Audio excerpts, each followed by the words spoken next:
Et puisqu'on est dans l'évolution de l'actualité et toutes ces choses-là, on peut passer au sujet suivant qui est la fin du wokisme. Ce virus intellectuel qui est en train de décomposer un petit peu la société. Trump attaque frontalement la culture woke et annonce des grands changements dès la fin janvier 2025, donc dès le premier jour de son mandat. Dans cette vidéo-là, que je peux faire play, mais voilà, j'ai le texte ici. Nous allons mettre fin, il dit, à la folie transgenre. Je signerai des décrets pour mettre fin à la mutilation sexuelle des enfants, pendant que en France, on essaye de le forcer, pour que ça soit des enfants de 16 ans qui décident, et quitte à les éloigner de leurs parents, quoi. Bref, donc, Trump veut sortir les transgenres de l'armée et des écoles primaires. Il parle des écoles primaires parce que apparemment, c'est pas apparemment, on a vu plein de fêtes d'écoles où il y avait des transgenres qui étaient là et qui faisaient des danses plus que douteuses devant des enfants entre 7 et 12 ans, tu vois. Donc, c'est de ça qu'il parle. Nous empêcherons les hommes de pratiquer les sports féminins, chose qui est totalement injuste. Il y a une raison pour laquelle il y a sport hommes et femmes. Et ensuite, il finit par la politique officielle du gouvernement des États-Unis sera qu'il n'y a que deux genres, masculin et féminin.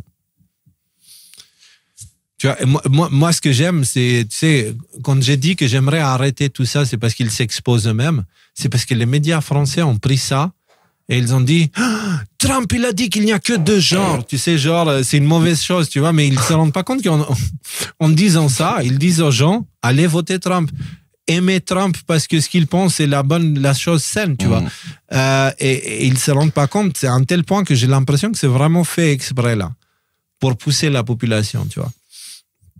Donc, je crois qu'ils font tout pour radicaliser la population vers, je sais pas, vers des mouvements. Tu te rappelles ce qu'il disait Poutine quand il a dit que les élites françaises ils agissent de telle manière qu'à un moment donné, ils vont se retrouver avec des gouvernements des extrêmes qui arriveront au pouvoir. Ouais.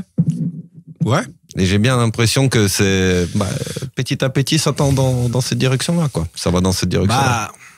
La polarisation, là, elle est de plus en plus sévère. Donc, oui, il y a ces discours de Macron qui étaient dingues, où il a dit, il y a l'extrême gauche et l'extrême droite, ils font un front anti-républicain. Waouh, mais quelle folie. Aujourd'hui, juste sur la scène politique, l'extrême gauche et l'extrême droite représentent, je sais pas, peut-être 70% de l'électorat français, quoi. Ouais, plus. De l'électorat, oui, je dis. Ouais, peut-être même plus. Je veux dire, le mec, quand même, il sait bien, il s'est mis face à lui, il a dit, 80% d'électorat, je m'en fous, vous êtes des cons. Ouais. En les avoir accrochés, non? On sait très bien qu'ils s'en foutent, tu vois, c'est... Donc, mais en tout cas, c'est la bonne nouvelle. Et si ça arrive aux États-Unis, petit à petit, ça va se propager. Donc, je pense que ça va se propager. Donc, je pense que la culture woke vit ces derniers temps. Voilà. Ce qui n'est pas une mauvaise nouvelle. Parce que franchement, quand j'ai entendu que dans une école, et en plus, toi, ça va te saouler, dans une école qui s'appelait Alexander Solzhenitsyn, il faisait un événement pour des enfants de 10 à 12 ans. Dans lequel il fallait fêter les garçons en jupe ou une connerie comme ça, je sais pas ce que c'était. J'avais été voir sur le site de l'école, tu vois, et il y avait un gamin c'est un gamin que j'apprécie, j'aime beaucoup, qui m'a dit ouais, tu sais, et ils veulent qu'on mette une jupe et tout ça, et je dis mais tu feras pas ça. Il dit mais si je le fais pas comme ci comme ça, je dis mais t'en as rien à foutre. Et si quelqu'un te dit quelque chose, tu viens me dire. Ok. et ce genre de choses, on ne doit pas faire. C'est pas bien. C'est fragile un enfant, tu vois. Faut prendre soin.